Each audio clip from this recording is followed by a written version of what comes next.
Bonjour. Aujourd'hui, je voudrais aborder certains points qui reviennent parfois dans certains commentaires ou en tout cas qui me semblent nécessaires à aborder. J'apporte mon point de vue, ce n'est pas la vérité, c'est mon point de vue. Voilà.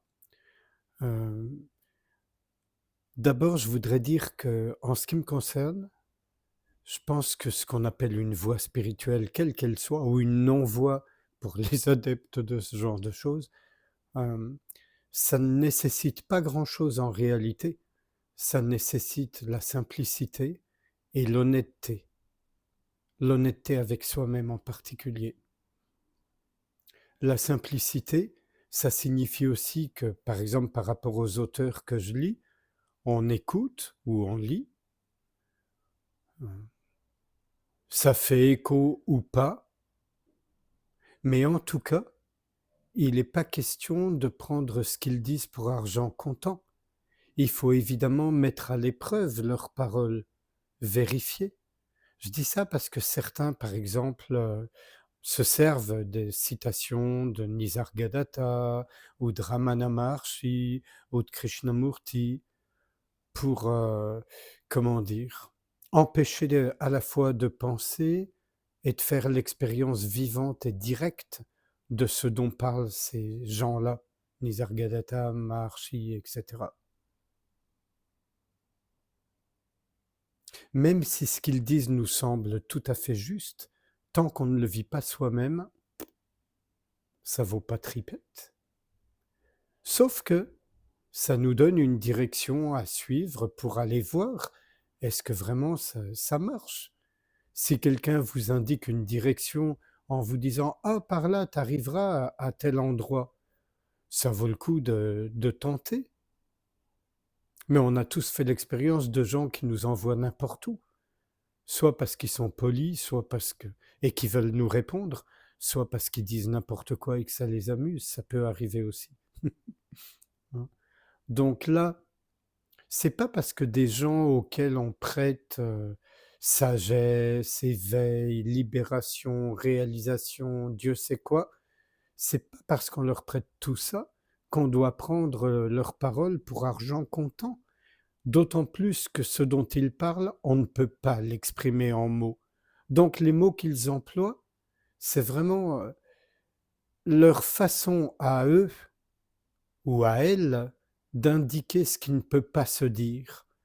Et bien sûr, quand ces personnes le formulent, elles le formulent à partir de leur propre conditionnement individuel, à partir de leur dictionnaire personnel, de leur façon de voir les choses et de parler. Même si ce dont il est question est absolument toujours la même chose, notre essence, notre véritable nature qu'on peut appeler le soi, la source, la conscience, le silence, le Tao, ce qui vous plaît en fait.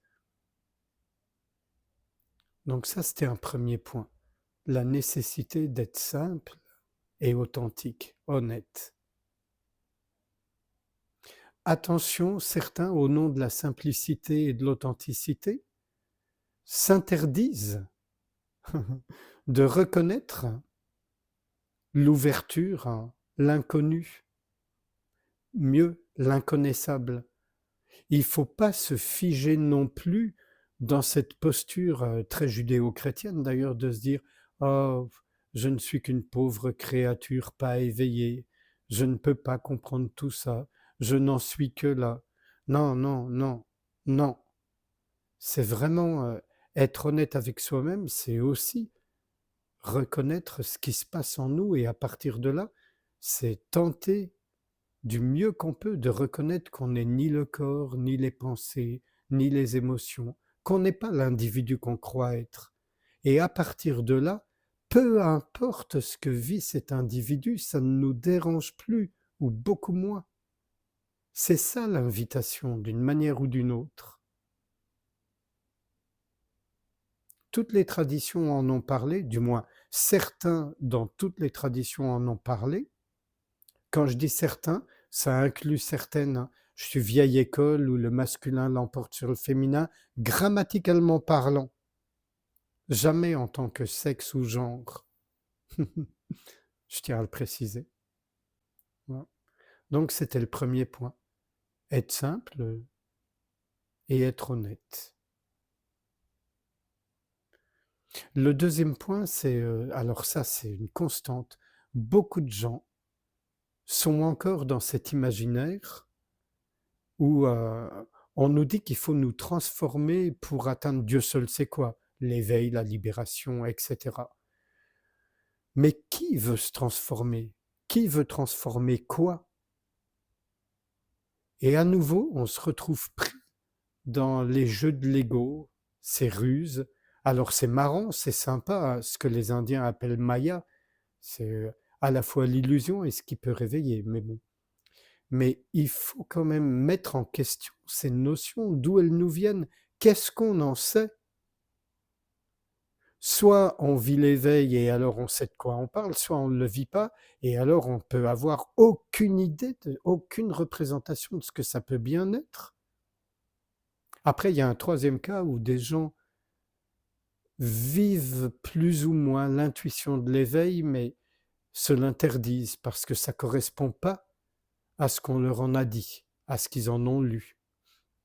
Là aussi, simplicité, authenticité, honnêteté. Voilà. Donc, en réalité, il n'y a rien ni personne à transformer. Il y a juste à être ordinaire, naturel, vivre notre vie telle qu'elle se présente et observer. Et si quand on observe, on se rend compte que c'est moi qui observe, bah, le fait de s'en rendre compte, c'est que déjà, c'est pas moi qui se rend compte que c'est moi qui observe. Vous comprenez? C'est déjà la présence immuable. Et donc, peu à peu, ou très vite, on peut se fier à cette présence immuable. Et alors, on n'observe plus, on est observation. On ne médite plus, on est méditation. On n'est pas présent, on est présence. À mon sens, c'est l'unique invitation.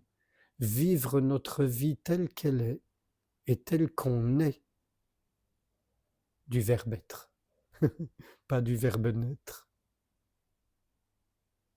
Voilà, je ne veux pas en dire plus et si vous êtes d'accord, je vous propose qu'on passe un instant en silence ensemble, sans ruminer ce qui vient d'être dit, juste être ouverture.